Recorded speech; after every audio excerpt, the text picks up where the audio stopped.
A scholarship girl like you should be grateful I even let you work in my lab, Professor Alistair Voss said. Then he clicked Submit. On the projector screen behind him, in front of 6 graduate students, 2 lab assistants, and the department review coordinator, Sanaa Okafor saw the grade appear beside her final biomedical engineering project. Final project grade, F. The room went silent. Her invention sat on the steel table between them, small enough to fit in one hand. A rough white casing, a narrow sensor slot, a single green light. It did not look like a $1 million medical device, but Sanaa knew every circuit inside it, every line of code, every failed blood sample. Every night she stayed in the lab until the janitor unlocked the morning doors. Professor Voss smiled as if the grade had settled the matter. "This prototype is unstable," he said. "The data is unreliable. The work does not meet serious research standards." Sanaa looked at him. 3 weeks later, that same professor would stand on a stage at the Federal Medical Innovation Showcase and call the same device the greatest invention of his career. He would rename it. He would claim it. He would try to sell it to investors. But he would make one mistake. He would present it while a federal patent auditor sat in the 3rd row, with the original disclosure file already open. And when the hidden test inside the code woke up, the grade F would not protect Professor Voss. It would become evidence. The Biomedical Engineering Building at Ravenswood Institute of Technology had 2 faces. The front lobby was built for visitors. Glass walls, donor names, clean display cases. Posters about ethical innovation and medical equity. The basement laboratory was where students learned what innovation actually cost. Burned fingertips, failed sensors, broken wires, empty vending machines at 2 in the morning. Sanaa Okafor had spent more nights in that basement than she had spent in her own room during the final semester. Her device was called LumaDrop.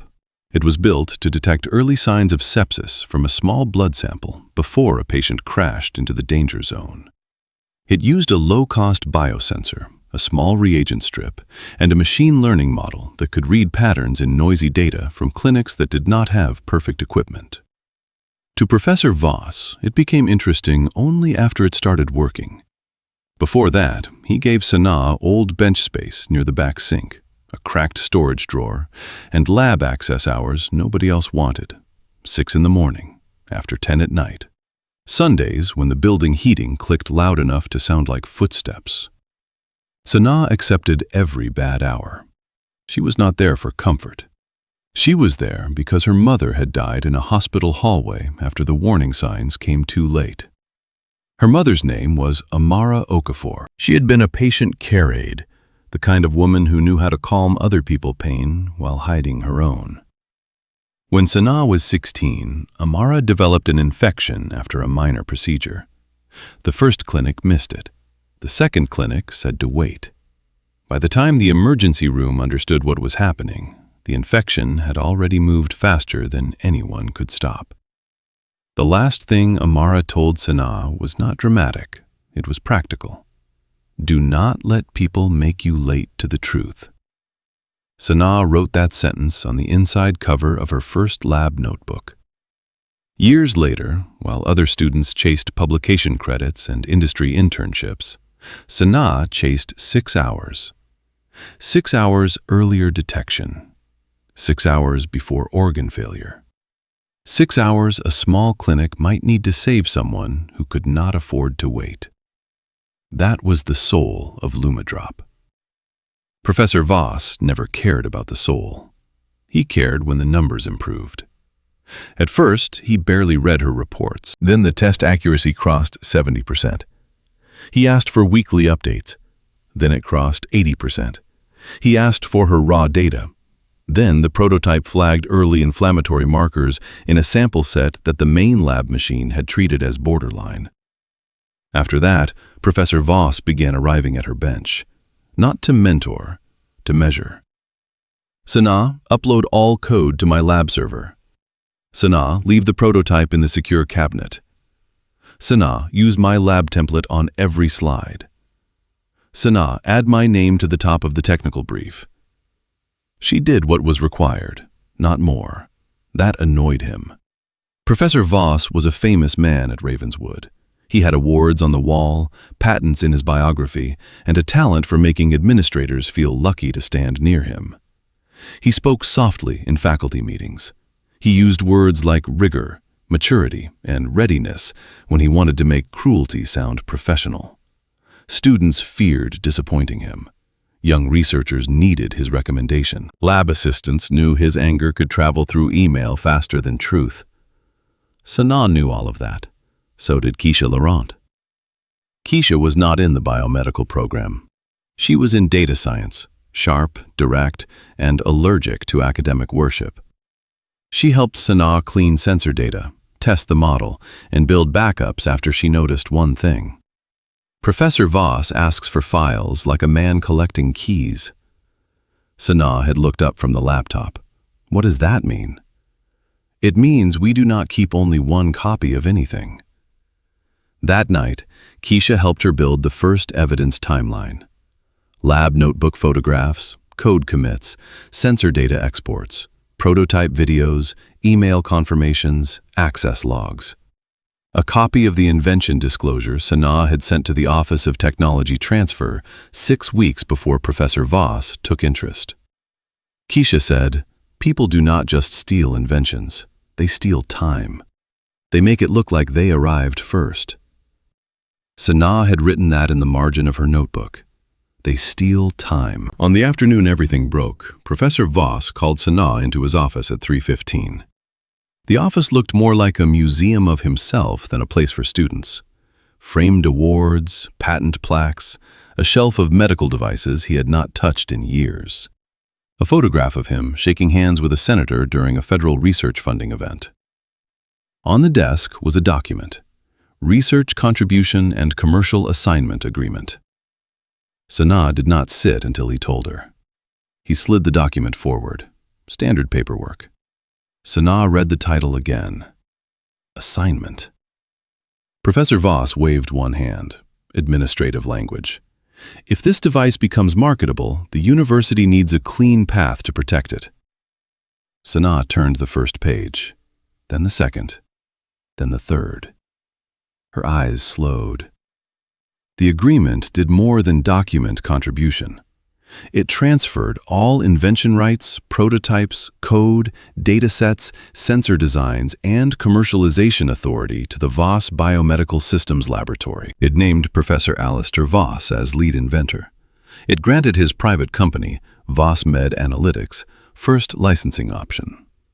It restricted Sana from discussing the project with any outside party without lab approval. It treated her work as assistance, not authorship. She looked up. This is not standard paperwork. Professor Voss smiled. You are very careful. Yes, that can be useful. It can also make a young researcher difficult. Sana placed the document back on the desk. I am not signing this. His smile faded by 1 degree. You may not understand what you are refusing. I understand that this removes my name from my own invention. Your invention. He said it gently. That made it worse. Sana kept her voice even. I built Lumadrop. You built a student prototype inside my lab using my resources, under my supervision. I submitted the disclosure before this meeting. His eyes changed, only for half a second, but Sana saw it. To the Technology Transfer Office, she said. Professor Voss leaned back. Students often misunderstand what a disclosure means. I did not misunderstand the form. He folded his hands. Sana, listen carefully. Devices do not reach hospitals because a student has passion. They reach hospitals because established researchers, investors, regulatory advisors, and institutional partners stand behind them. A device like this needs a name that opens doors. Then let the right name open the right door. His voice cooled. Do you think a scholarship student can take a diagnostic device to market alone? No. Then be practical. Sanaa looked at the document. Practical does not mean erased. For a moment, the office was silent. Then Professor Voss stood. You are making a very dangerous mistake. Sanaa gathered her folder. No, I am reading before I sign. She left the office with the unsigned agreement in her hand. In the hallway, her fingers were cold. She waited until she reached the stairwell before she stopped moving. Only then did she let herself breathe. The building hummed around her. Somewhere above, students laughed near the vending machines.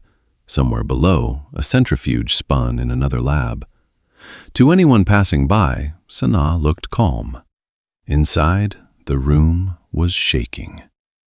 She opened her phone and called Keisha. He tried it. The assignment. Yes. Did you sign? No. Good. Send me photographs now. Front page, signature page, licensing clause, restriction clause. Sanaa almost laughed. You sound like a lawyer. No, I sound like someone who does not trust powerful men with printers. Sanaa took the pictures and sent them. Keisha replied 30 seconds later. Do not go back to the lab alone tonight. I need to retrieve the prototype. No, we retrieve the prototype. Sanaa looked down the stairwell. Keisha, I know, but listen to me. He just showed you his plan. Do not give him a quiet hallway to finish it. That was why Keisha was not only a friend. She was a witness with courage before the crisis had a name. At 6:40 that evening, they entered the basement lab together. Sanaa opened the secure cabinet. The Lumadrop prototype was still there. So was her handwritten notebook. But the blue external drive was gone. Sanaa stared at the empty space. Keisha whispered, Was it there yesterday? Yes. They checked the sign-out sheet. No entry. They checked the cabinet access log. The last entry before Sanaa was Professor Voss at 5:12. Keisha took a photograph. One more timestamp. Sanaa held the notebook against her chest. For the first time that day, she wanted to quit. Not because she did not believe in Lumadrop, because she understood the size of the machine around her. Professor Voss did not need to be right. He only needed to be believed long enough for her to get tired. The thought scared her more than his anger. Keisha watched her face. Do not disappear on me. Sanaa closed her eyes. I am tired. I know. I am tired of proving the work before I can do the work. Keisha softened. Then prove it one more time. Not for him, for the clinic that needs it. Sanaa opened her notebook. The first page showed her mother's sentence.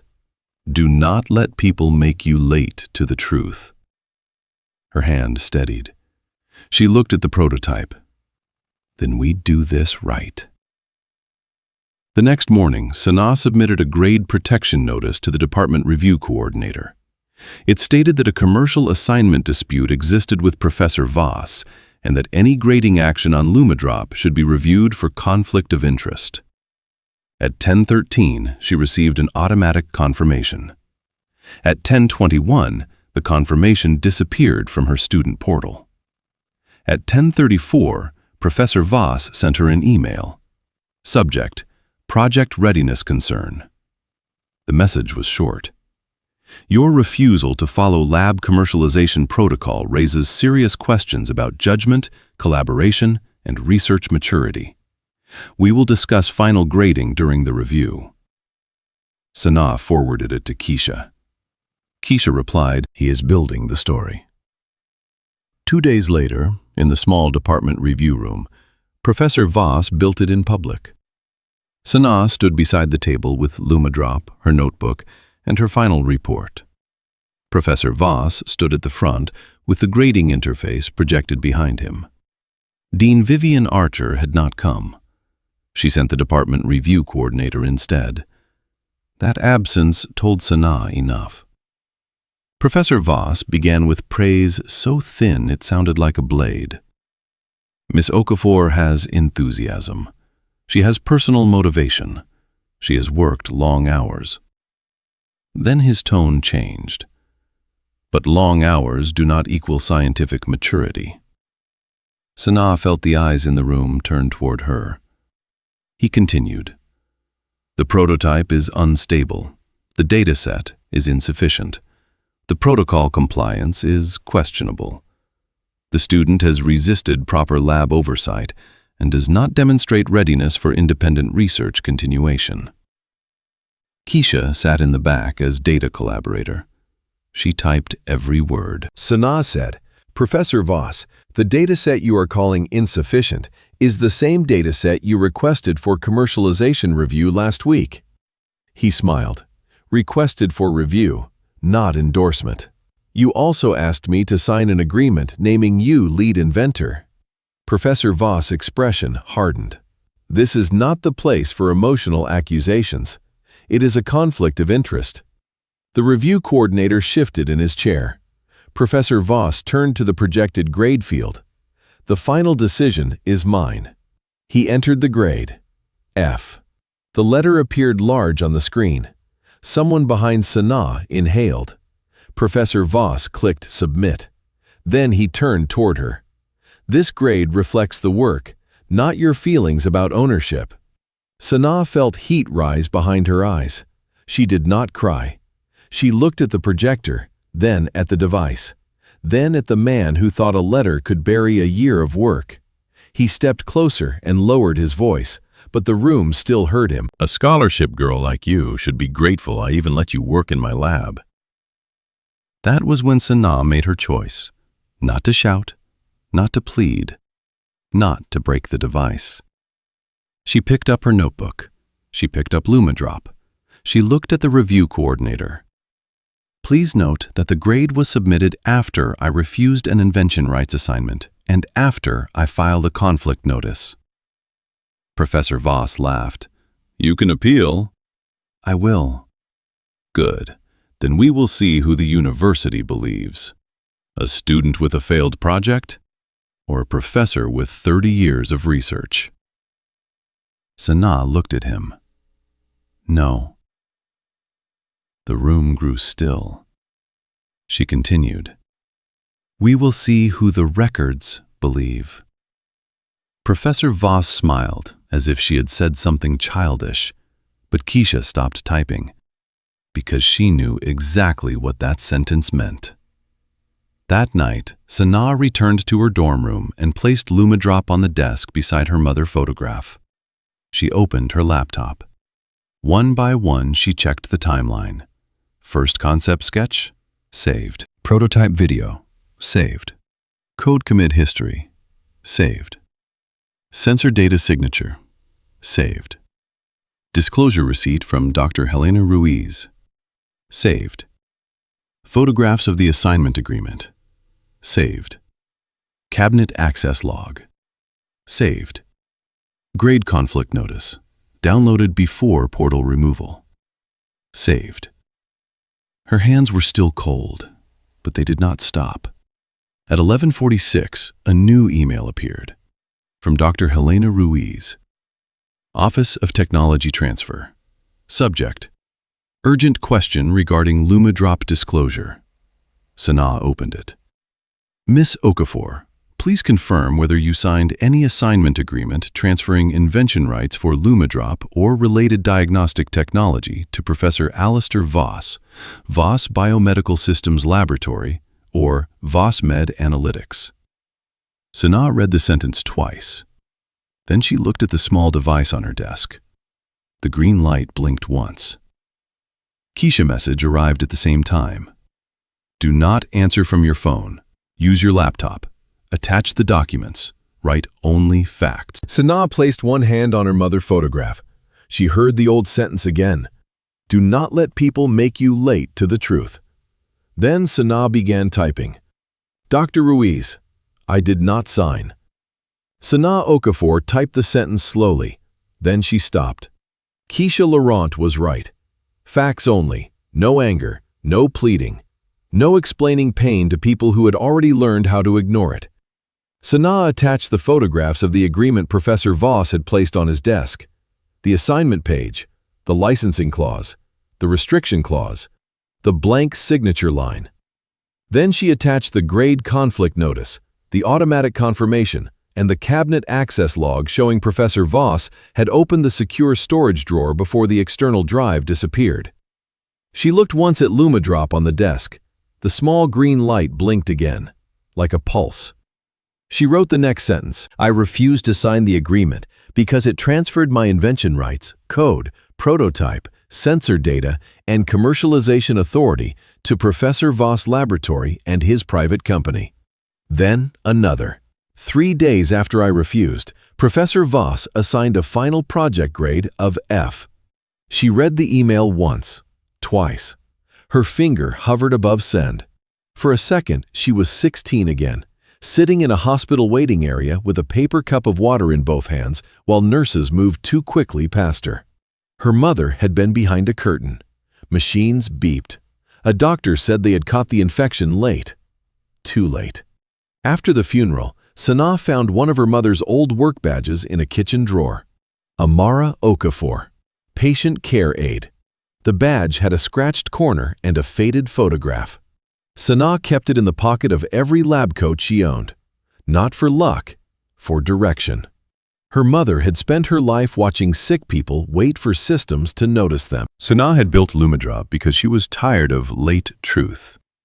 She touched the badge now, then she clicked send. The message left at 11:59. At 12:03, Keisha called. Did you send it? Yes. Good. Download a copy of the sent email. Already doing it. Save it outside the university account, too. Sanaa did. Keisha was silent for a moment. How are you feeling? Sanaa looked at the device. Like he is going to try something bigger. Keisha answered without hesitation.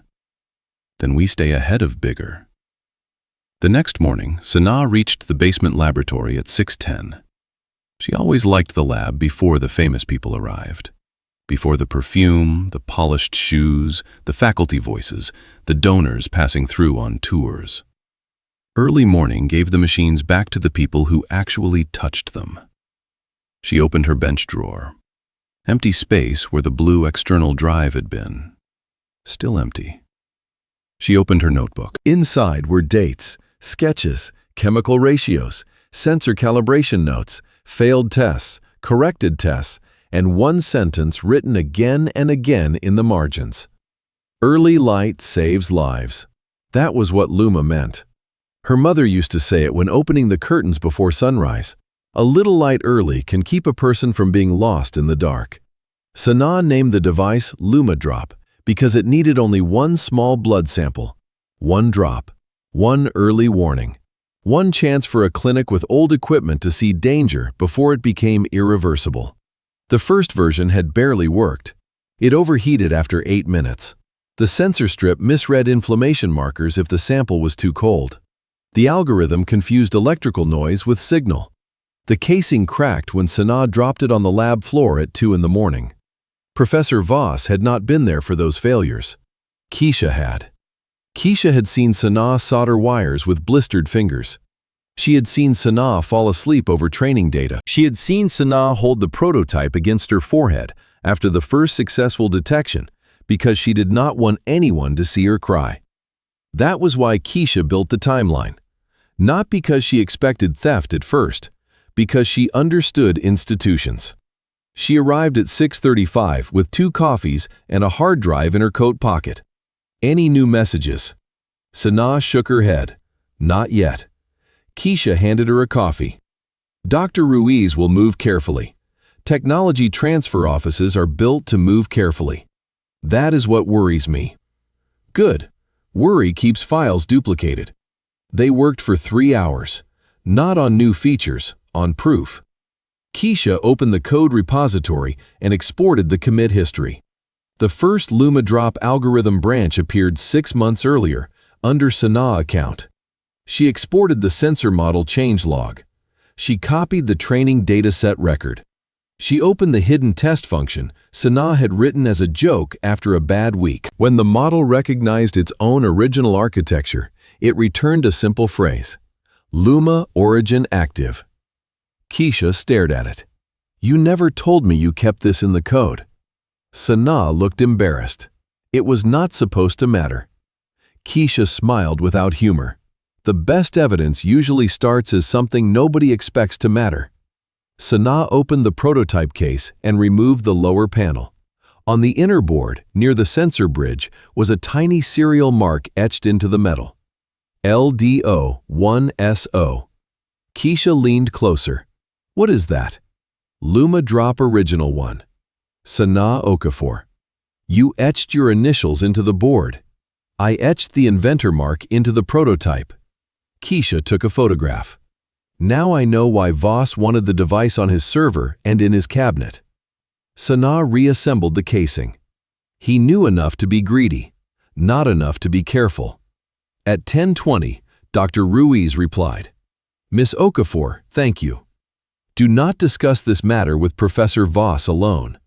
Please preserve all original records. I am opening a formal Invention timeline review. Sanaa read the message. Keisha whispered, there, it had begun. But beginning was not protection. At 11:15, Professor Voss entered the lab. The room changed before he spoke. Students lowered their voices. A lab assistant named Miguel Reyes stepped away from the printer. Two doctoral candidates looked at Sanaa, then looked quickly back at their benches. Professor Voss walked to Sanaa's station. Miss Okafor. She stood. Professor, I understand you have been sending confusing messages to technology transfer. Sanaa closed her notebook.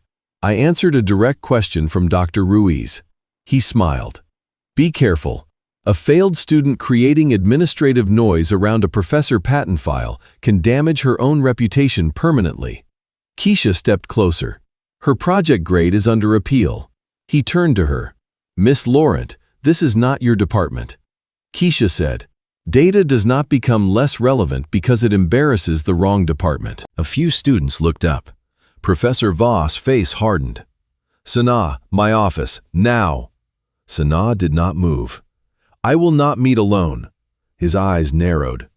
Excuse me, any meeting about Luma drop, grading, assignment, patent, or project ownership needs a witness or written record.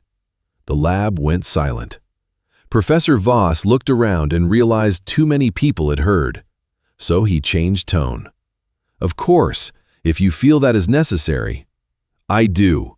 He stepped closer, lowering his voice just enough that only Sanaa and Keisha heard. You think records make you safe. Records can be interpreted. Sanaa looked at him. That is why I keep more than one. For the first time, she saw fear behind his anger. It was small, but real. He left without another word. Miguel Reyes stayed by the printer, pretending to sort paper. When Professor Voss disappeared through the lab doors, Miguel walked to Sanaa's bench and placed a folded sheet beside her notebook. Then he walked away. Sanaa opened it. It was a printout of the lab server access queue. Professor Voss' account had copied the LumaDrop folder at 1:12 in the morning, 2 days after Sanaa refused to sign the assignment. Keisha looked at Miguel. He did not look back. Silent witnesses did not always become heroes loudly. Sometimes they started by putting one page on the right bench. Sanaa folded the printout and placed it in her folder. At 1:40, Dean Vivian Archer office sent a message. Subject, grade appeal status. Miss Okafor, your appeal has been received. Due to scheduling constraints and the upcoming Federal Medical Innovation Showcase, review may occur after the showcase date. Sanaa read it twice. After the showcase. That was the point. Keisha leaned over her shoulder. They are letting him get to the stage first. Sanaa opened the showcase program online. There it was. Keynote demonstration. Voss Sepsis Sentinel. Lead presenter, Professor Alistair Voss. Sanaa's hand went still on the mouse. Voss Sepsis Sentinel. He had renamed it. The name made her feel colder than the grade. A grade attacked her credibility. A new name attacked the memory. Luma had belonged to her mother voice, to morning light, to the idea that one small warning could save someone from darkness. Voss had stripped that away and replaced it with himself. Keisha said her name softly. Sanaa. For a moment, Sanaa wanted to close the laptop. She wanted to take the device, leave Ravenswood, and never again sit in a room where powerful people used careful language to steal what students built with grief and hunger and borrowed time. Then her phone rang. Unknown number. She answered. Miss Okafor, this is Dr. Helena Ruiz. Are you somewhere private? Sanaa looked at Keisha. Yes. I need to ask you something directly. Did Professor Voss have permission to rename Lumadrop, file a patent disclosure under his name, or represent himself as lead inventor? No. Did you submit any assignment through his lab? No. Dr. Ruiz's voice lowered. There is a document in his file that says you did. Sanaa closed her eyes. I did not sign anything. That is what I suspected. Dr. Ruiz paused. The signature looks wrong. The metadata is worse. I have elevated the file. To whom? Federal Patent Audit. The lab air seemed to disappear. Keisha stared at her. Dr. Ruiz continued. Because the project used equipment and supplies tied to a federal research grant, inventor disclosure and commercialization claims fall under audit authority.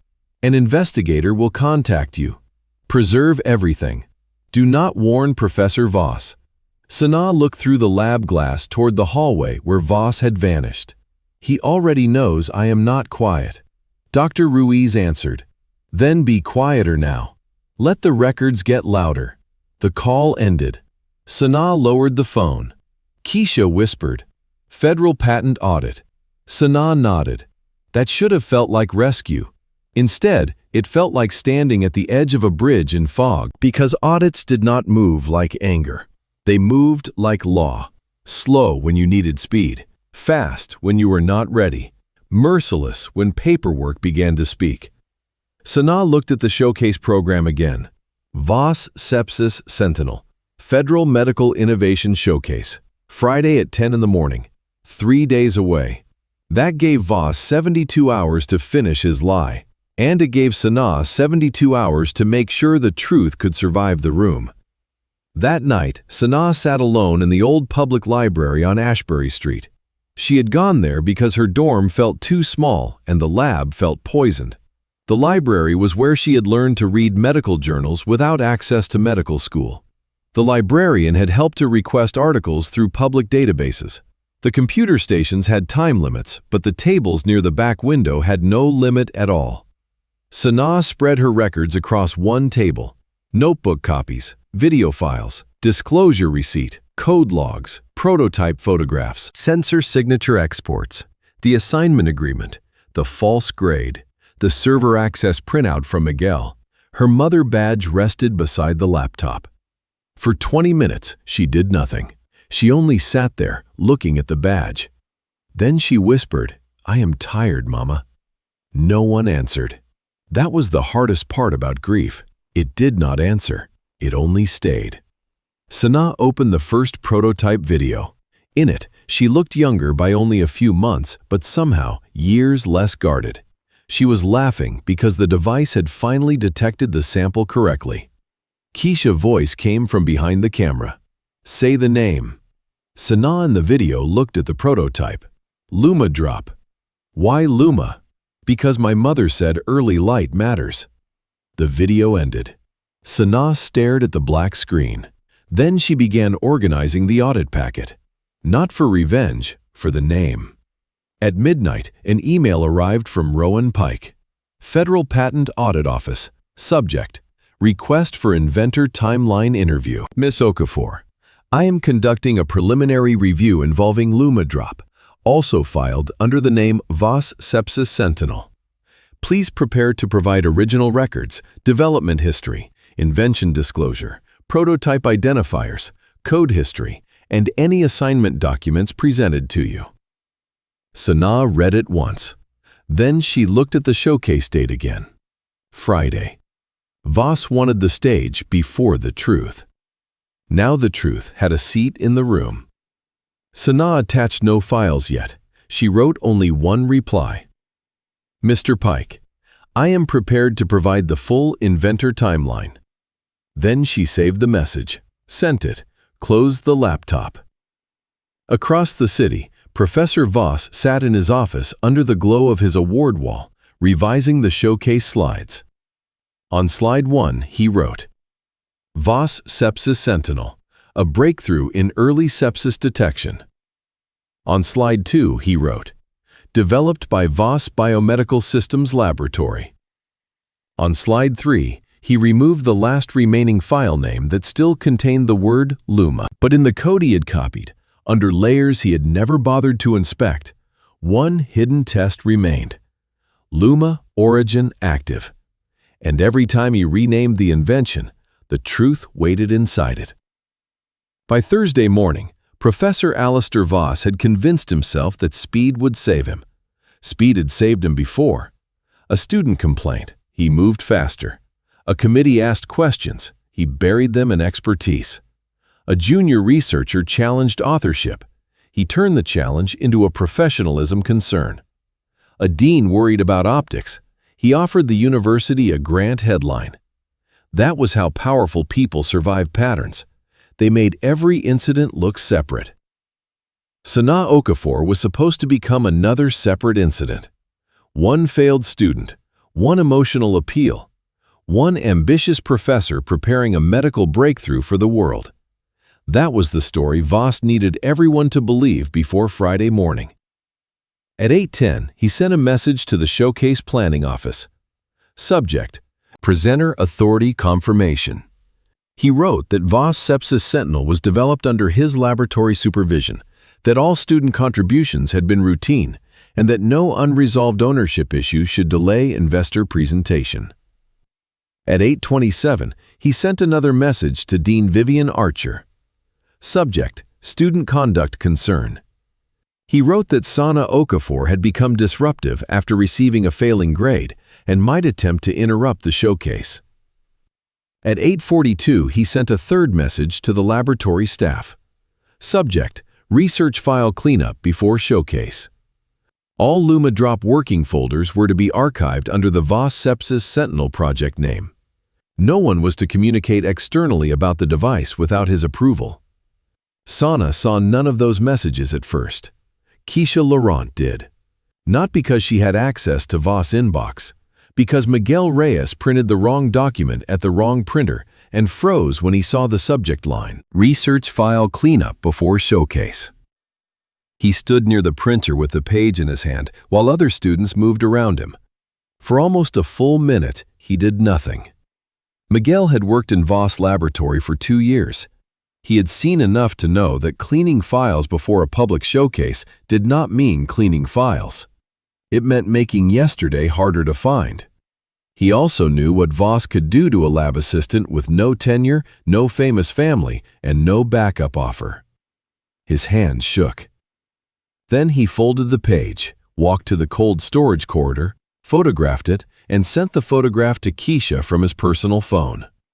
The message contained only 4 words. This looks bad. Keisha called Sanaa immediately. He is moving files. Sanaa was in the public library again, organizing her inventor timeline for Rowan Pike. What files? Project folders, LumaDrop folders. He ordered cleanup before showcase. Sanaa closed her eyes. There it was. The next escalation. Professor Voss was no longer just telling a story. He was trying to change the room where the story lived. Keisha said, "Do not go to the lab. I need server state records." "No, we need someone with authority to request them before he can say you accessed anything." Sanaa looked at the email from Rowan Pike. Then she forwarded Miguel's photograph to him. No commentary, only facts. At 9:12, Rowan Pike replied, "Do not attempt to access or retrieve disputed laboratory files. I am issuing a preservation request to Ravenswood Institute." Keisha read the message over the phone and exhaled. "Good," Sanaa said. "He will hate that." Keisha answered, Let him hate official letters.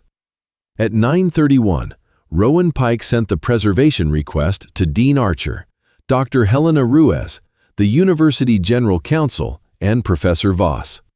The subject line was plain: Federal Patent Audit Preservation Notice. The notice required preservation of all records connected to LumaDrop, Voss Sepsis Sentinel, Professor Voss Laboratory, Voss Med Analytics, inventor disclosure, grading records, assignment agreements, server access, prototype custody, sensor data, code repositories, showcase materials, and communications involving Sanaa Okafor. The message ended with one sentence no one could soften: destruction, alteration, renaming, suppression, or concealment of responsive records after receipt of this notice may be treated as obstruction of the audit. Dean Archer read it in her office with the door closed. For 2 minutes, she did not move. She had known Voss was difficult. Everyone knew. Difficult was the word universities used when a powerful professor made other people afraid but still brought money, awards, and federal grants. She had not wanted to see more. Now the word obstruction sat in her inbox. A word like that did not care about donor brochures. Dr. Helena Ruiz arrived at Archer office at 9:45 with a folder under one arm. Dean Archer looked up. "Tell me this is still a patent dispute." Dr. Ruiz placed the folder on her desk. "It is not." Inside were 2 invention disclosures. The first was from Sanaa Okafor, submitted 6 weeks earlier. Device name: LumaDrop. Function: low-cost early sepsis detection from small blood sample using biosensor signal pattern and machine learning classification. Inventor: Sanaa Okafor. Data collaborator: Keisha Laurent. Date submitted: March 14th. The second was from Professor Alistair Voss. Device name: Voss Sepsis Sentinel. Function: low-cost early sepsis detection from small blood sample using biosensor signal pattern and machine learning classification. Lead inventor: Professor Alistair Voss. Student support: not material. Date submitted: April 22nd. Dean Archer looked from one document to the other. The language is too similar. Ruiz said, "The drawings are worse."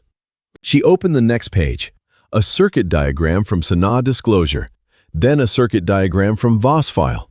The labels had been changed, the structure had not. Ruiz continued, "The metadata in one of the images from Voss file points to a device associated with Sanaa University account.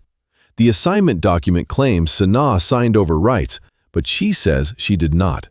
The signature is inconsistent. Her middle name is misspelled. The document template came from Voss Med Analytics, not University Technology Transfer." Archer leaned back. Why did this reach federal audit so quickly? Because the lab used equipment purchased under a federal translational diagnostics grant. Because Voss is attempting commercialization. Because there are 2 conflicting inventor claims. And because there are old complaints. Archer looked up. Old complaints. Ruiz did not soften it. 3 former students claim Professor Voss minimized or reassigned their contributions after projects showed commercial promise. None became formal findings. Archer closed her eyes. "We handled them internally." Ruiz said, "We buried them internally." That sentence stayed in the room. At 10:20, Professor Voss stormed into Archer office without knocking. He held the preservation notice in one hand. "What is this?" Archer looked at him. "A Federal Patent Audit Preservation Notice." "I can read. Why was it sent to my lab?" Dr. Ruiz answered, "Because your lab records are under review." Voss turned on her. "You escalated this because a failed student cried to your office." Ruiz did not blink. Ms. Okafor provided earlier disclosure, original development records, and a direct denial of the assignment. Voss smiled with contempt. "A denial, how powerful?" Archer said, "Alistair?" He ignored her. "Sanaa Okafor received an F because the work she submitted did not meet my standards. Now she is trying to convert failure into ownership." Ruiz opened the folder. Then explain why your patent disclosure copies her design. Voss looked at the page. A student prototype can become a professor invention after proper development. In 3 days, Ruiz said. His eyes flicked toward Archer. I refined the concept. Archer asked, did she sign the assignment? Yes, Ruiz said. Where? Voss paused. What do you mean, where? Where did she sign it? Your office, the lab, technology transfer. Was there a witness? His silence was small, but it arrived. Then he said, my office. Date? April 17th. Time? He smiled. I do not record every administrative moment. Ruiz placed another page on the desk. At the time listed on the assignment file, Sanaa campus access card was used at the East Clinic volunteer entrance. Her grandmother had a medical appointment. There are text messages confirming she was there. The university dorm entry log shows she did not return until 7:18. Voss' face hardened. So now you are tracking a student movements to attack me? Rowan Pike's voice came from the doorway. No, Professor Voss, we are checking whether the document tells the truth. Everyone turned. Rowan Pike stood with a gray folder in one hand. He had arrived without ceremony. No raised voice, no threat. Just a man whose calm seemed built from procedures that had survived louder people. Dean Archer stood. Mr. Pike? He nodded. Dean Archer. Dr. Ruiz. Professor Voss. Voss looked at him. This is a university matter. Rowan stepped into the room. Not anymore. He placed a card on the desk. Federal Patent Audit Office. Rowan Pike. Investigator. Voss looked at the card, then back at him. Do you understand who I am? Rowan opened his folder. Yes. That was all. Not yes with respect. Not yes with fear. Just yes. Rowan sat down without being invited. Professor Voss, I am conducting a preliminary audit involving patent disclosure, federally supported research materials, inventor assignment, research data integrity, and possible retaliation in grading. You have received the preservation notice. Do you understand it? Voss said, I understand that this is absurd. That is not my question. A muscle moved in Voss' jaw. Yes. Good. Do not rename, move, delete, archive, alter, or restrict access to responsive records without authorization. Voss said, my lab has a showcase tomorrow. Rowan looked at him. Your lab has an audit today. Archer looked at the floor. She knew in that moment that the room had changed. Voss did too, but accepting that would have required humility, so he chose aggression. This young woman failed. She is weaponizing process because she cannot accept academic judgment. Rowan opened another document. Did you grade her project after she refused to sign the assignment agreement?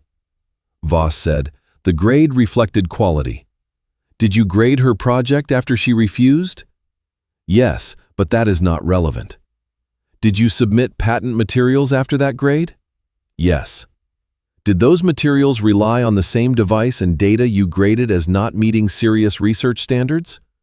Voss leaned back. The technology matured under my direction. Rowan asked, in how many days? The office went silent again. Voss said, I will respond through counsel. Rowan closed the folder. That may be wise. At 11:10, Sanaa received an email requesting her inventor timeline interview at 1 in the afternoon. She read it in the library. Keisha sat across from her. Do you want me there? Yes. Then I am there. They reached the audit interview room at 12:52. It was not dramatic, a small conference room in the administration building. White table, 2 recording devices, a wall clock, bottled water no one touched. Rowan Pike sat at one end. Dr. Ruiz sat beside him. Dean Archer was not present. Sanaa noticed. Maybe that was good. Maybe it was another way the university avoided looking directly at what it had allowed. Rowan began. Miss Okafor, this is a recorded inventor timeline interview. You may request a pause at any time. You may clarify any answer. Please answer from direct knowledge and identify when a record supports your statement. Sanaa nodded. I understand. He asked her to begin at the first concept. Sanaa opened her notebook. She did not start with Professor Voss. She started with a clinic. My mother died after sepsis was detected too late.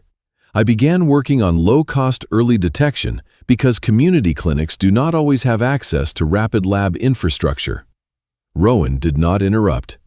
Sanaa continued. The first LumaDrop concept sketch is dated October 6th. The first biosensor layout is October 11th. The first failed prototype is November 2nd. The first working signal capture is December 19th. The first machine learning model that reduced false readings is January 8th. Keisha opened the laptop. Each date had a matching file. Notebook photograph, video, commit record, sensor export. Rowan watched everything without expression. That made Sanaa nervous until she realized something. He was not impressed. He was verifying. Impressed people could be swayed. Verification was safer. Dr. Ruiz asked, when did Professor Voss become actively interested? After February 3rd. Why that date? That was when LumaDrop flagged early inflammatory risk in a noisy sample set with better reliability than our earlier method. Keisha displayed the test output. Rowan asked, who witnessed that test? Keisha said, I did. Miguel Reyes was also in the lab. There is camera entrance log and instrument use log. Sanaa added, Professor Voss requested the raw data the next morning. Rowan asked for the email. Keisha opened it. Professor Voss message. Send me the full data package, code branch, and device photographs. This may be more significant than expected. Date, February 4th. Rowan wrote one line. Then he asked, when did he present the assignment agreement? April 17th, 3:15 in the afternoon. His office. Did you sign? No.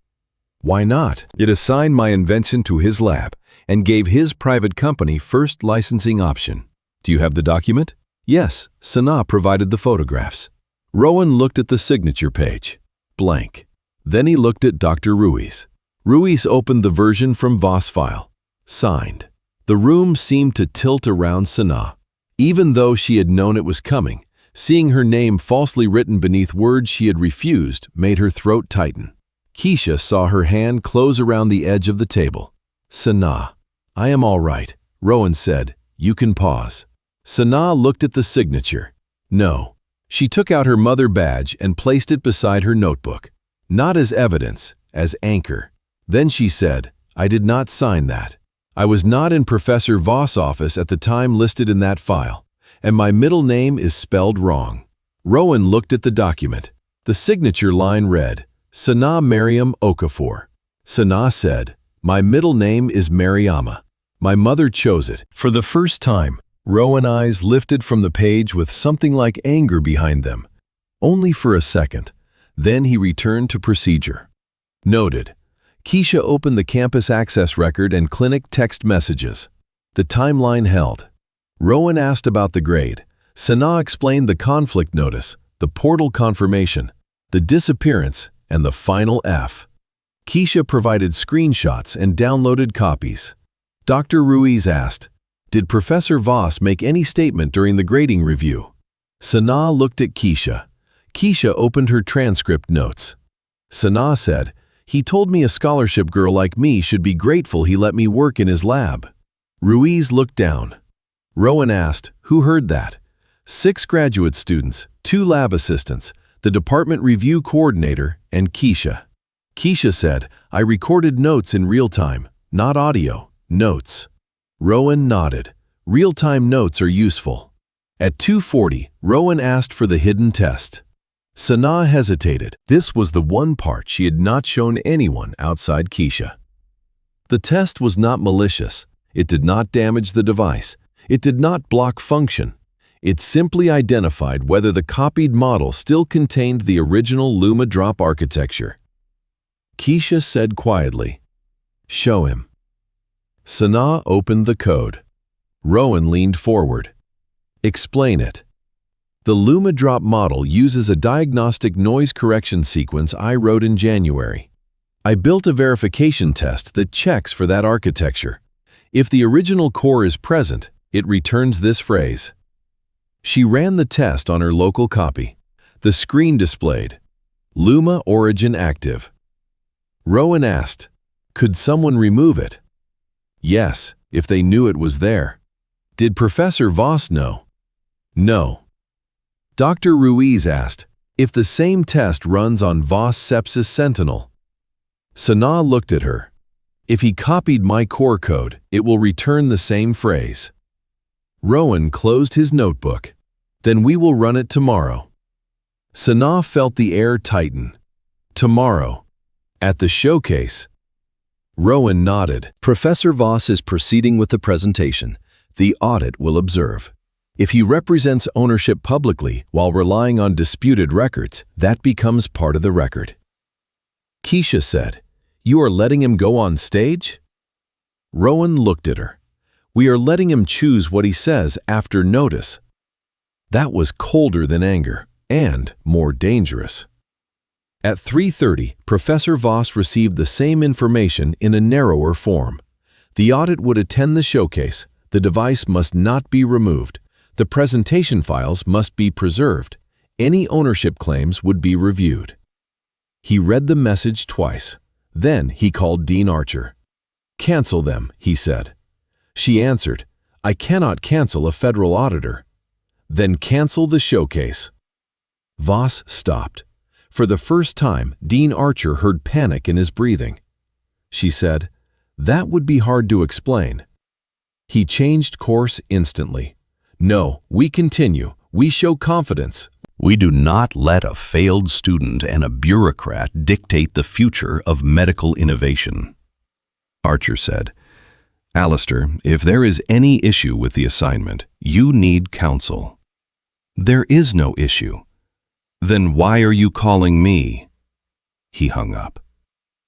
That evening, Sanaa returned to the lab one last time before the showcase. Not alone. Keisha came with her. Miguel was there too, pretending to label reagent boxes. When Sanaa entered, he walked over and spoke so quietly she almost did not hear. I gave Pike the access key. Sanaa looked at him. Thank you. Miguel shook his head. Do not thank me yet. I should have said something weeks ago. Keisha said, then say it tomorrow if they ask. Miguel swallowed. I will try. Sanaa answered, try before it is easy. He nodded. That was all she could ask. At 10 in the evening, Sanaa stood at her bench and looked at the space where Lumadrop had first worked. She remembered her mother's hands opening curtains, early light. She remembered the hospital delay, too late. She remembered Voss' voice, a scholarship girl like you. Then she looked at the showcase poster taped beside the lab exit. Federal Medical Innovation Showcase, Keynote Demonstration, Voss Sepsis Sentinel, Professor Alistair Voss. Her own name did not appear anywhere. For one moment, the tiredness returned, the kind that makes a person wonder whether truth is enough when lies have titles, rooms, and microphones. Keisha stood beside her. You can still walk away. Sanaa looked at her. Would you? No. Sanaa almost smiled. Then why say it? Because I want you to know choosing to stay is yours. Sanaa touched her mother badge through her coat pocket. Then I stay. The next morning, the showcase hall filled before 10. Investors took seats near the front. Doctors from community hospital networks sat together with tablets ready. Faculty lined the side aisles. Students stood at the back because the room was full. Dean Archer sat in the first row, hands folded too tightly. Dr. Ruiz sat near the aisle. Rowan Pike sat in the third row wearing a gray suit and holding a closed folder. 2 rows behind him, a woman Sanaa did not know sat alone with a plain black case at her feet. Special Agent Celia Hargrove had arrived early. She did not look toward Voss. She looked toward the exits. On stage, Professor Voss placed the renamed device on a white display table. The casing had been polished. The label now read, Voss Sepsis Sentinel. Sanaa stood at the back beside Keisha and Miguel. No one announced her. No one reserved her a seat. Professor Voss smiled at the audience. "Ladies and gentlemen," he began, "today I present the most important invention of my research career." Sanaa closed her hand around her mother badge. Rowan Pike opened his folder. And the room that Professor Voss thought he controlled began listening to the records. Professor Alistair Voss stood beneath the bright screen of the Federal Medical Innovation Showcase, with one hand resting near the small white device on the display table. The label on the casing read, Voss Sepsis Sentinel.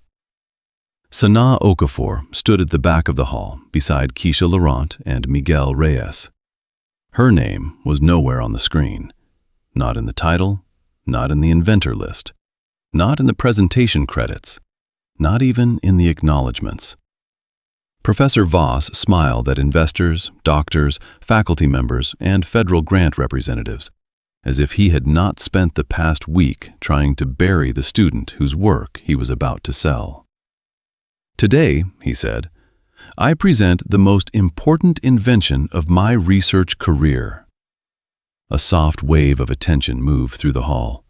Dean Vivian Archer sat in the first row, hands folded tightly in her lap. Dr. Helena Ruiz sat near the aisle with a tablet open. Rowan Pike sat in the third row with a gray folder across his knees. 2 rows behind him, Special Agent Celia Hargrove watched the stage without expression. Professor Voss lifted the device. "This system can detect early sepsis risk from a small blood sample, long before a patient reaches a critical decline. It is low cost, portable, and designed for community medical settings." A doctor near the front leaned forward. An investor began taking notes. Sanaa felt her throat tighten. Those words were hers. Not the exact sentences. The purpose, the mission, the shape of the promise.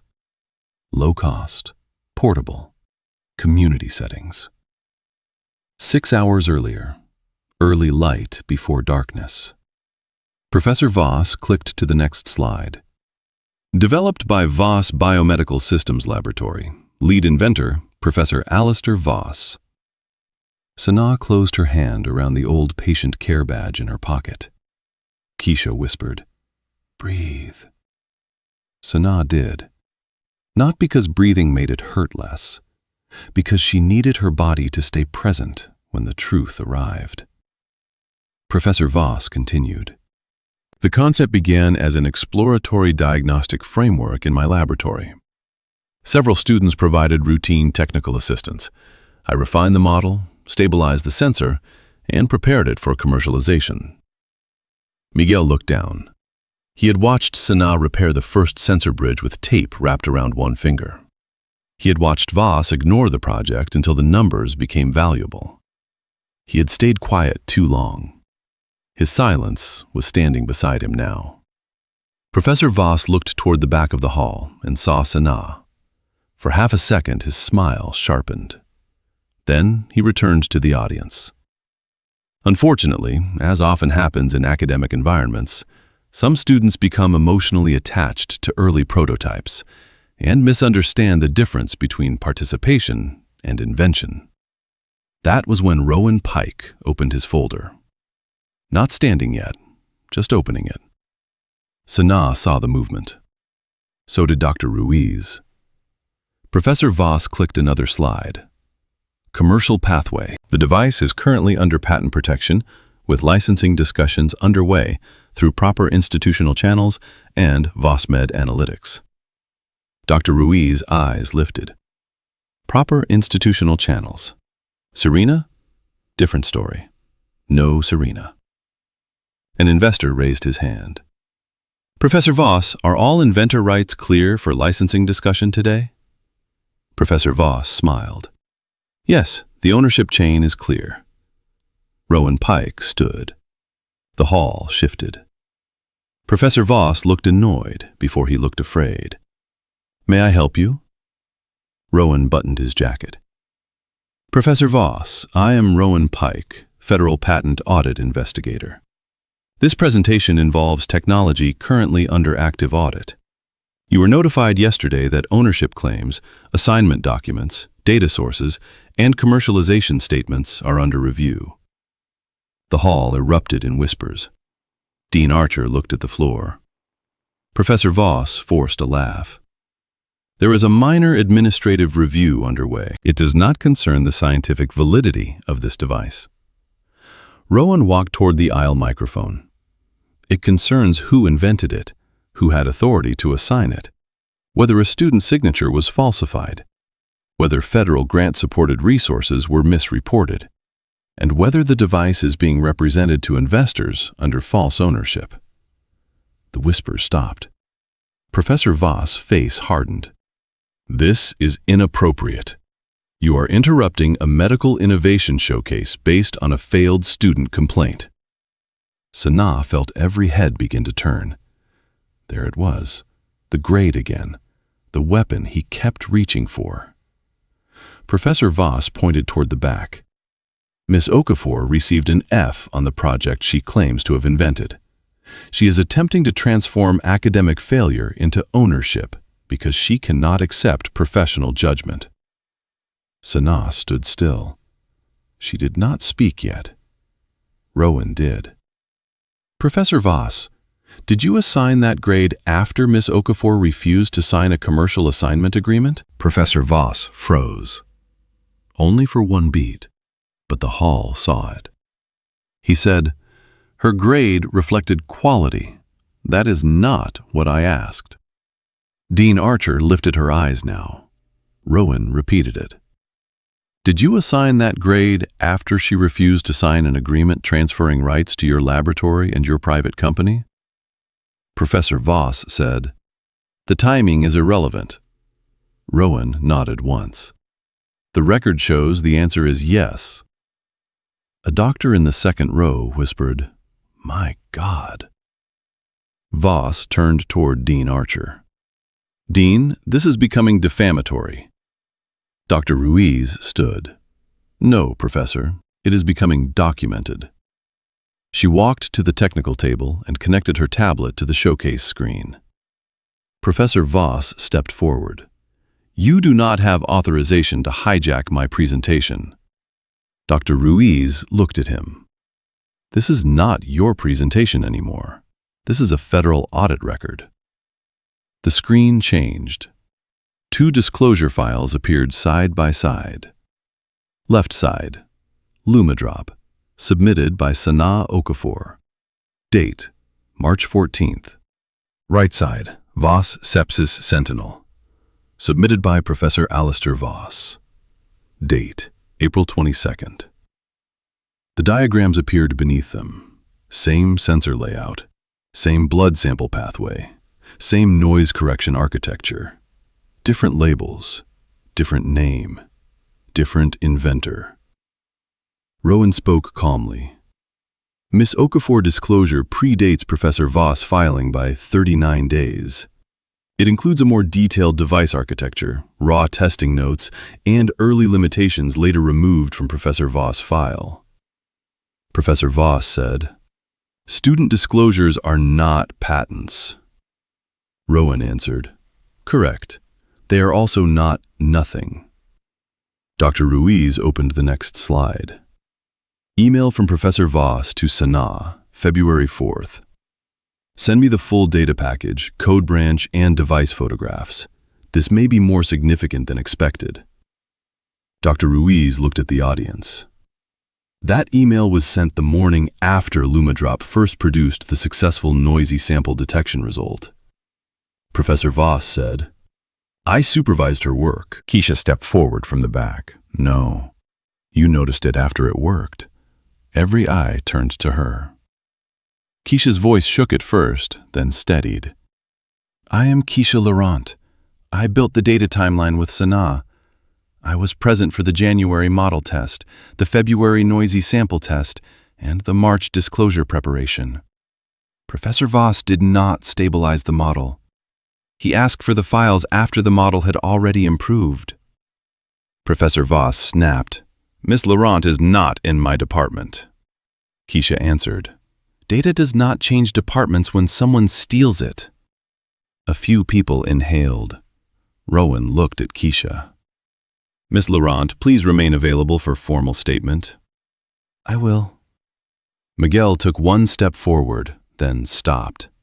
Sanaa saw him. He looked terrified.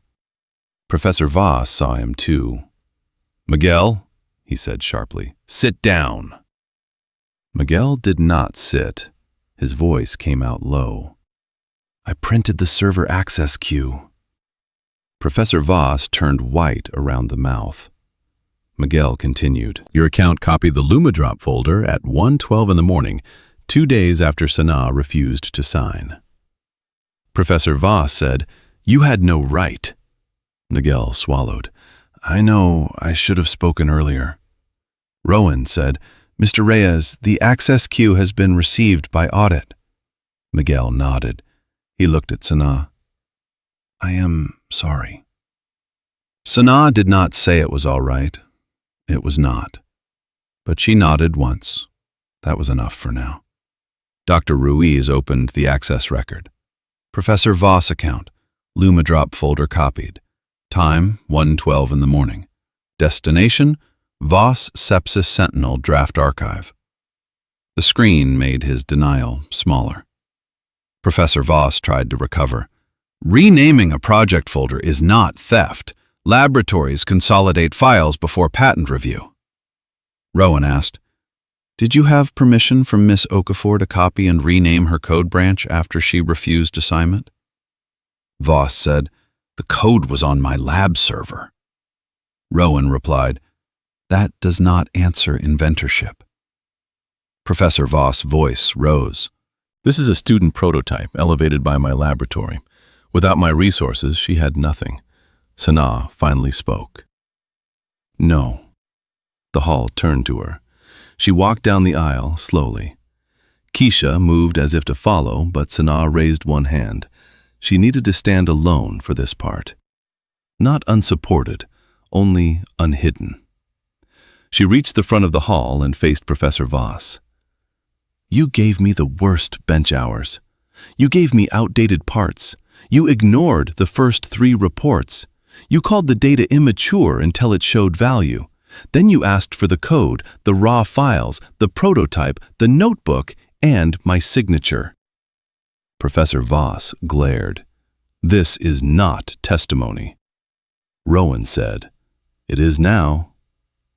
Sanaa placed her small black notebook on the display table beside the device. This is the first LumaDrop notebook, October 6th through March 12th. Design sketches, sensor failures, calibration notes, test results. Keisha, witness initials. Miguel, instrument checks. Disclosure preparation. Dr. Ruiz projected photographs from the notebook.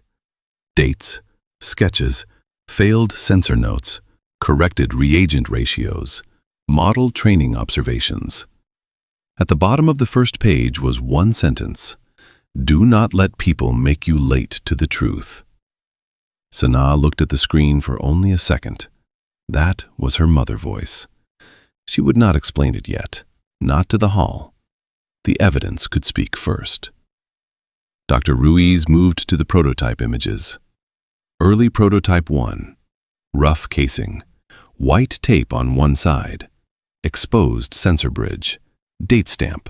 January 9th. Early prototype 2. Green indicator light. Blood sample slot adjusted. Date stamp. February 3rd. Professor Voss' presentation device appeared next. Polished casing. New label. Same sensor bridge position. Same internal board map.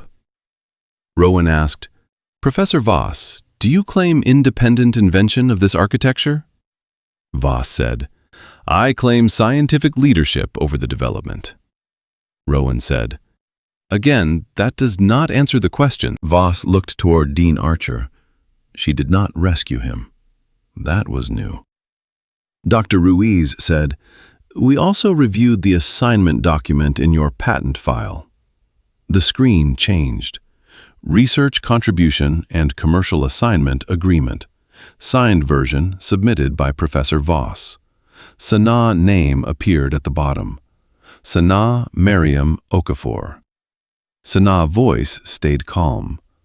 My middle name is Mariama. A murmur moved through the room. Dr. Ruiz continued. The signature does not match Miss Okafor records.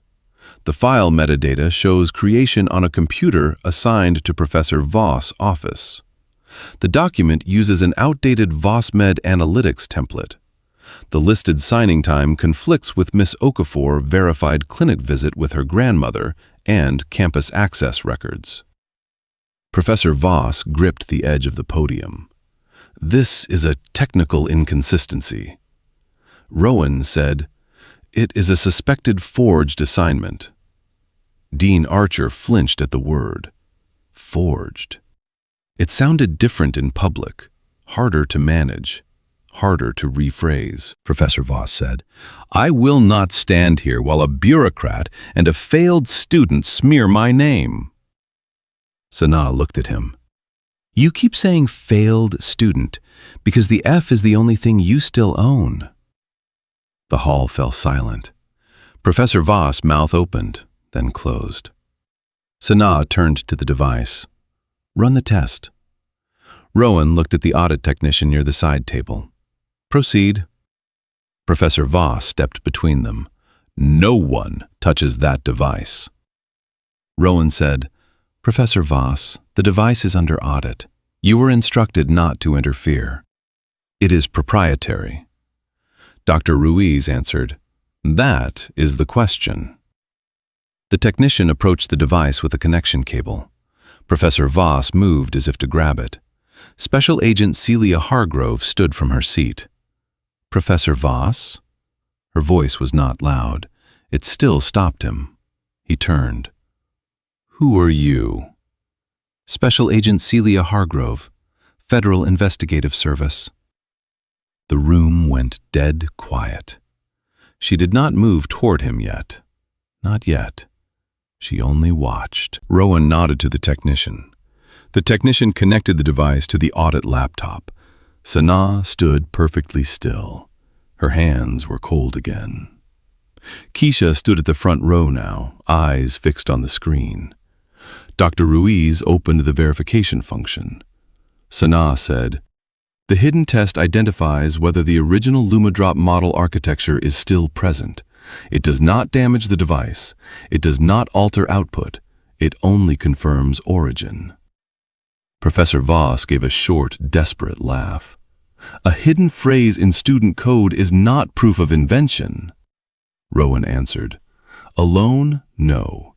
Combined with disclosure, notebook, server logs, prototype marks, sensor signatures, assignment irregularities, and your public ownership claim, it is highly relevant. The technician ran the test. For 2 seconds, the screen was blank. Sanaa heard her heartbeat, not loudly, precisely, like a clock refusing to slow down. Then the result appeared. Luma origin active. No one moved. The phrase sat on the screen in clean letters. Not emotional, not angry, not impressed by titles. Luma origin active. Dr. Ruiz placed one hand over her mouth. Miguel looked down. Keisha whispered, There you are. Professor Voss stared at the screen. His face lost its shape of authority. Rowan asked, Professor Voss, can you explain why the device you renamed Voss Sepsis Sentinel returns Miss Okafor hidden origin test? Voss said nothing. Rowan waited. The waiting hurt more than accusation. Professor Voss finally said, Students often write immature labels into code. It means nothing. Sanaa stepped closer to the table. Then why did you remove every visible use of the name Luma, but miss the one place you did not know to look? That question broke something. Not fully. Powerful people rarely collapse on the first proof. They try one more door. Professor Voss turned to the audience. This is a coordinated attack. Miss Okafor had access to the device. Miss Laurent had technical motive. Someone could have planted that line. Keisha's eyes widened. You are accusing us of planting the code? I am saying this device has been mishandled. Rowan opened another file. Chain of custody. The audit technician projected it. Prototype custody history. Original LumaDrop prototype checked into secure cabinet by Sanaa Okafor. Professor Voss cabinet access. 5:12 in the evening. Blue external drive missing after access. Voss. Sepsis Sentinel showcase device checked into presentation custody by Professor Voss. Audit seal placed this morning at 7:40. No access between audit seal and verification test. Rowan looked at him. The line existed before the audit seal. Your chain of custody does not support planting. Professor Voss turned to Miguel. You. Miguel stiffened. You gave them the server queue. What else did you give them? Miguel swallowed. The truth. I had. Professor Voss pointed at him. You are finished in this field. Special Agent Hargrove moved one step closer. Professor Voss, do not threaten a witness. The word witness made Miguel stand straighter. Professor Voss realized the room had shifted again, not only against him, away from fear. Dean Archer finally stood. Professor Voss, step away from the podium. He stared at her. You cannot be serious. I am. He laughed. You ignored this when it was convenient. You wanted the showcase. You wanted the investors. You wanted the headline. Do not pretend you are above this now. The words hit her because they were partly true. Dean Archer did not deny them. You are right that I moved too slowly, but I am not moving slowly now. Step away from the podium. Professor Voss did not move. Rowan Pike closed his folder. This presentation is suspended. The device, slides, data files, assignment documents, and all commercialization materials are under federal audit hold. An investor in the front row stood. Professor Voss, did you offer licensing discussions this week? Professor Voss did not answer. The investor turned to Dean Archer. My firm received a preliminary licensing packet from Voss Med Analytics on Monday. It represented clear ownership by Professor Voss and his company. Dr. Ruiz looked at Rowan. Rowan nodded. Please preserve and forward that packet to the audit office. The investor nodded. Professor Voss whispered, This is insane. Sanaa said, No. This is what happens when the people you thought were invisible kept copies. He looked at her then, really looked. Not at the scholarship, not at the grade, not at the student profile. At the inventor, whose name he had tried to erase. For a moment, Sanaa saw the calculation leave his eyes and pure resentment take its place. You think this makes you equal to me? Sanaa answered, No. The work did that before you noticed it. The hall held its breath. Special Agent Hargrove opened the black case at her feet. Inside was a folder with a federal seal. She removed it. Professor Voss' eyes moved to the folder. For the first time, he looked afraid, in a way he could not turn into arrogance. Hargrove spoke to Rowan without looking away from Voss.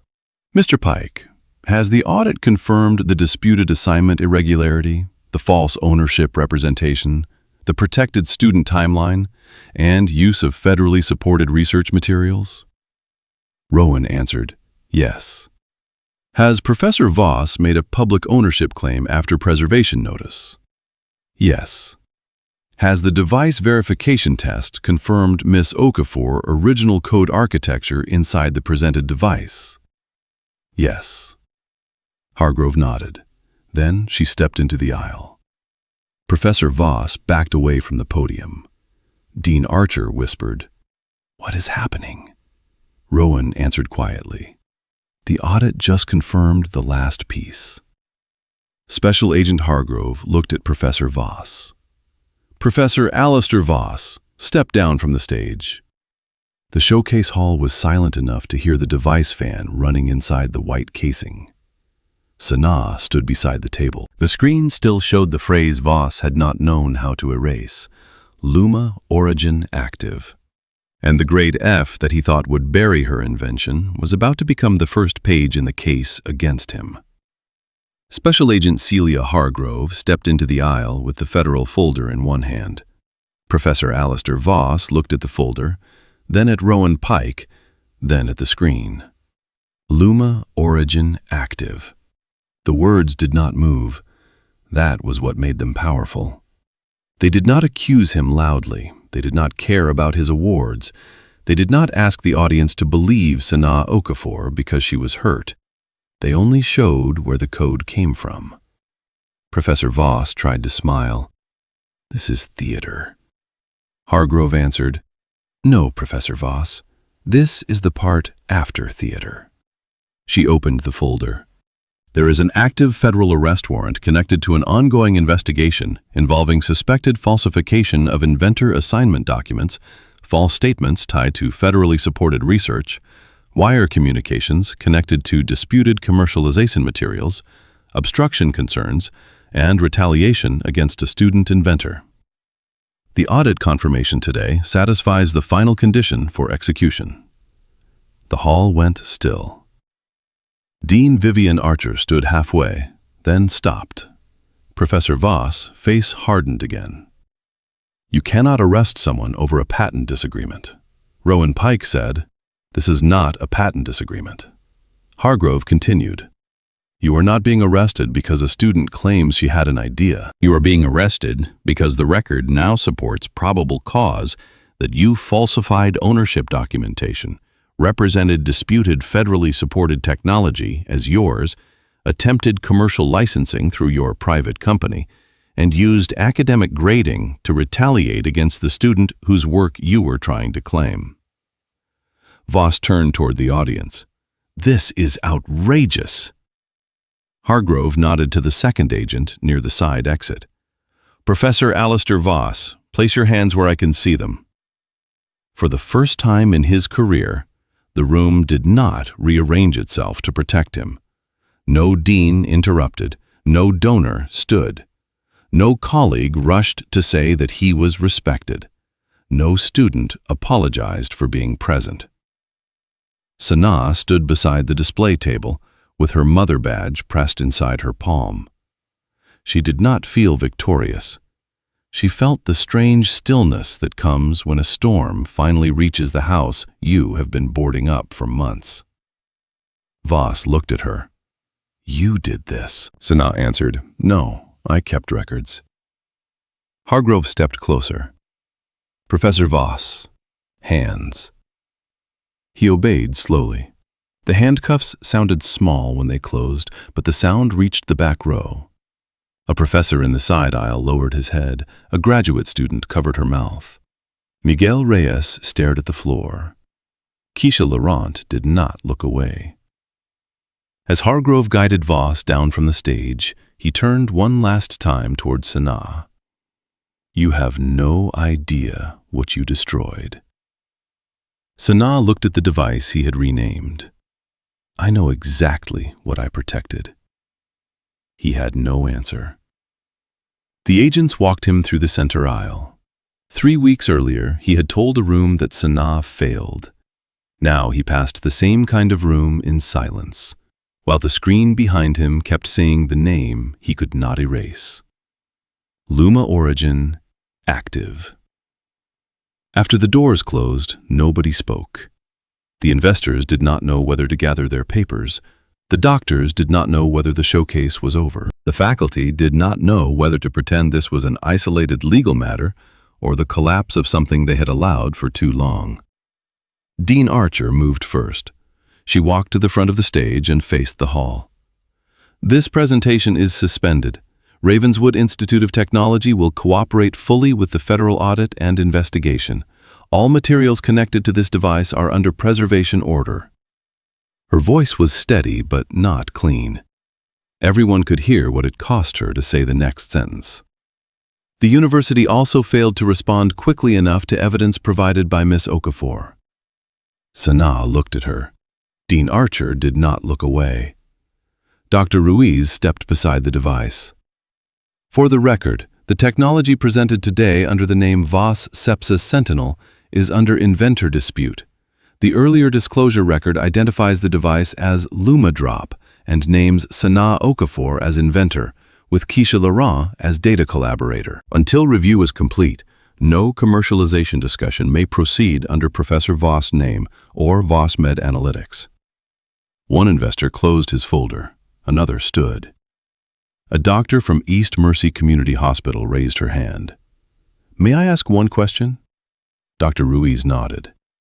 "If the invention belongs to Miss Okafor, does the device still work?" The question moved through the room differently from the others. Not about scandal, not about reputation, about patience. Sanaa stepped toward the microphone. "Yes." Her voice was quiet. Then she added, "It is not finished. It needs validation, regulatory review, manufacturing controls, and independent clinical testing. But the early prototype works. That is why he wanted it." The doctor looked at her. "Why did you build it?" Sanaa looked down at her mother badge. "Because late truth killed my mother. I wanted clinics with fewer resources to see danger earlier." The hall changed again. Not louder, deeper. For the first time that morning, they were not looking at Sanaa as a student caught in the scandal. They were looking at the reason the work existed. Dean Archer lowered her eyes. The shame in the room had finally found its real measure. Not only that a professor had stolen, but that a device built to help vulnerable patients had nearly been swallowed by the same kind of power that made vulnerable people wait. Rowan Pike closed his folder. "Miss Okafor, Dr. Ruiz, Miss Laurent, Mr. Reyes. Formal statements will continue this afternoon. The device remains under audit seal. The original LumaDrop prototype and notebooks remain preserved. No one removes anything without sign-out." Sanaa nodded. Keisha asked, "What about her grade?" Dean Archer answered before Rowan could. "Effective immediately, the F is placed under emergency review." Sanaa said no. Dean Archer looked confused. Sanaa continued. "Not review by the department that ignored the conflict notice. Independent review." Dr. Ruiz said, "I support that." Rowan added, "The grading action is within the retaliation inquiry. Independent review is appropriate." Dean Archer swallowed. Then, independent review. Keisha looked at Sanaa with a small, fierce smile. At 2 in the afternoon, Sanaa gave her formal statement. Not in the showcase hall. In a plain conference room with recording devices on the table. This time, she did not feel like she was begging the institution to believe her. She felt like she was placing bricks in a wall that already had a foundation. She gave dates. October 6th, first concept sketch. November 2nd, first failed prototype. December 19th, first working signal capture. January 8th, first improved noise correction model. February 3rd, noisy sample detection. February 4th, Professor Voss request for full data package. March 14th, disclosure to Dr. Ruiz. April 17th, assignment refusal. April 20th, grade conflict notice. April 23rd, final grade F. April 28th, patent file under Voss name. May 12th, showcase claim. Every date had a record. Every record had a location. Every location had a copy. When she finished, Rowan Pike said, "Thank you, Miss Okafor." Sanaa waited for more. There was no dramatic promise, no instant healing, only a proper record. For once, that was enough. Miguel gave his statement after her. He admitted he had seen Professor Voss move files and had stayed silent because he was afraid of losing his position. He turned toward Sanaa before leaving the room. "I should have spoken before the audit." "Yes," Sanaa said. The word landed hard. Miguel nodded. "I will testify if they ask." "Then let that be the first useful thing fear does." He accepted it. Keisha gave her statement next. She brought the data timeline, code exports, notebook photographs, backup records, and the first prototype video. When the video played, the room saw Sana months earlier, exhausted and laughing softly as the green light came on. Keisha's voice came through the recording. "Say the name." Sana in the video said, "Lumadrop." Dr. Ruiz wiped one finger across the corner of her eye, then returned to her notes. The law needed evidence. People still needed to remember why the evidence mattered.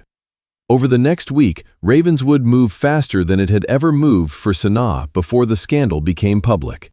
The independent grade panel reviewed Lumadrop without Professor Voss or his department influence. The F was vacated. The final project received the highest evaluation. The panel wrote that the original grade was inconsistent with the evidence of technical development, research maturity, and prototype function. Sana read that line 3 times. Research maturity. The same phrase Voss had used to humiliate her had returned as correction. But correction was not enough. Dean Archer knew it. At the emergency faculty senate meeting, she stood before a room of professors who suddenly cared very much about process. "We treated reputation as evidence," she said. "That was our failure." Professor Voss' reputation made too many people slow to examine records from a student with less power. A senior professor objected. "We cannot let one case rewrite every research policy." Dean Archer looked at him. One case did not create the weakness. One case exposed it. Dr. Ruiz presented the reforms. Student inventors could submit invention disclosures directly to technology transfer without supervisor approval. No faculty member could require a student to sign invention assignment documents without independent counsel or university-appointed intellectual property advising. Any grade attached to a project with active commercialization interest required conflict review. Faculty private companies had to disclose licensing interests before supervising related student work. All federally supported lab projects needed inventor contribution logs. Retaliation complaints tied to research ownership would go to an independent committee, not the accused department. Former Voss lab students would receive notice and a review pathway. Patent filings for the lab for the past 8 years would be audited. Someone in the back muttered that this was excessive. Dr. Ruiz heard him. So was forging a student name. No one muttered after that. The university issued a public statement 12 days after the showcase. It named Sana Okafor as the inventor of Lumadrop pending patent office correction and full review. It confirmed Keisha Laurent's contribution to data validation. It confirmed the grade F had been vacated. It confirmed Professor Voss had been terminated from his faculty position after arrest and placed under federal investigation. It confirmed an independent audit of all Voss lab intellectual property. It confirmed new student inventor protections. Sana read the statement alone, in the same public library where she had built the audit packet. Her mother badge rested beside her laptop. For a long time, she did not move. Then she opened a blank document. Not a complaint, not an appeal, a plan. Title: The Luma Inventor Protection Fund. The first line came easily. No student should have to become a legal archivist before being recognized as an inventor. Keisha found her an hour later. "I knew you would be here." Sana turned the laptop slightly. Keisha read the title. Then she smiled. "Of course." Sana said, "It needs to help students file provisional patents, keep lab notebooks, understand assignment agreements, protect code, document prototypes, and get legal advice before someone powerful makes them afraid to ask." Keisha sat across from her. "And backup files, and backup files, and hidden tests." Sana looked at her. "Not always hidden tests." Keisha shrugged. A little hidden test never hurt the truth. For the first time in weeks, Sana laughed. A real laugh, small but real. 1 year later, Lumadrop was not a rumor in a stolen showcase. It was a protected clinical pilot. Not rushed, not overpromised, not sold through VossMed Analytics. Sana, Keisha, Dr. Ruiz, and an independent medical device team worked with 3 community hospital networks and 4 low-resource clinics. East Mercy Community Hospital received the first pilot units under a reduced-cost license. Ravenswood funded the program as part of its settlement and reform commitment. On the first morning of the East Mercy pilot, Sanaa stood in a small clinic exam room with a nurse named Patrice Doyle. The room did not have polished donor glass.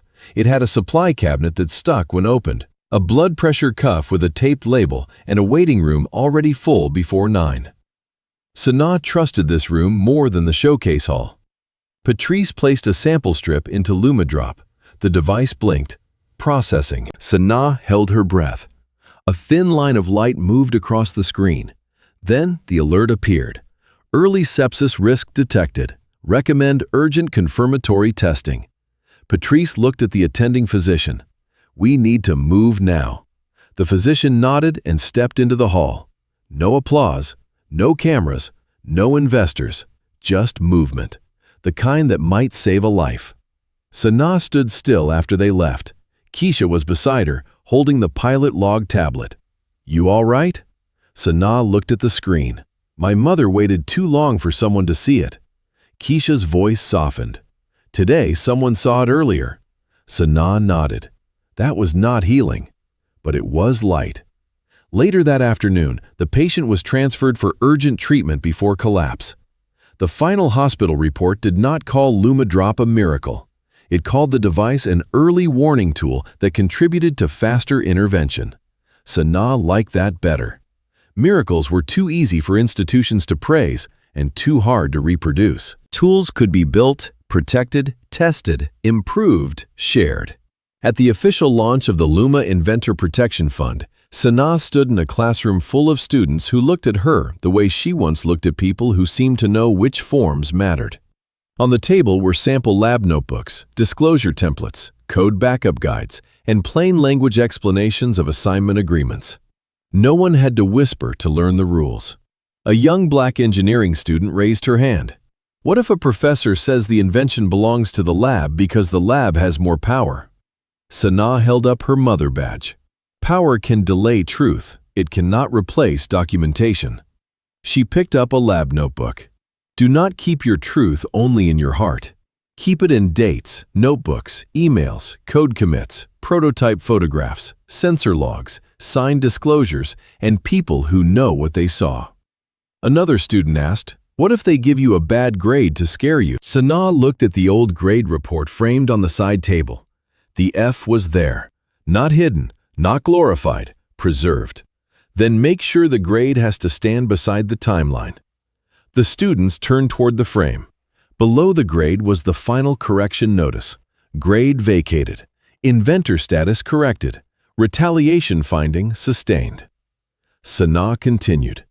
A bad grade can hurt you. It can delay you. It can make people doubt you. But it cannot rewrite the origin of work that has been properly recorded. Dr. Ruiz stood at the back of the classroom, listening. Dean Archer stood beside her. Neither interrupted. That was part of their lesson. Not every powerful person in the room needed to speak first. At the end of the session, Sanaa returned to East Mercy.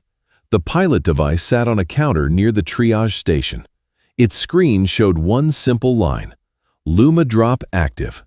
She touched the edge of the device, not as ownership, as promise. Professor Voss had believed a grade could shrink her into a failed student. He believed a forged signature could make theft look administrative. He believed a renamed device could turn her motherlight into his legacy. He believed rooms trusted titles more than records. For a while, he was right. That was the honest part. Rooms did trust him. The dean moved slowly. Students stayed quiet. A lab assistant hesitated. The showcase invited him. The investors listened. But Sanaa had learned something long before Ravenswood learned it. When people want to erase you, memory cannot live in only one place. So she kept the notebook. She kept the code. She kept the disclosure. She kept the videos. She kept the sensor data. She kept the prototype mark. She kept the sentence her mother left behind. Do not let people make you late to the truth. In the end, the truth arrived right on time. Not as a speech. Not as a rumor, not as revenge, as a record, as a watermark, as a federal audit, as a corrected name on an invention that had always been hers. And in a community clinic, where a small green light blinked over a blood sample that might have been missed, Sanaa Okafor finally saw what Professor Voss could never understand. The invention was never about proving she was brilliant. It was about giving someone else 6 hours. 6 hours of warning. 6 hours of movement. 6 hours of light. A professor had tried to bury that light under one letter, F. But the letter failed, because Luma Drop still carried her name, and the truth, once recorded carefully enough, did not need permission to speak.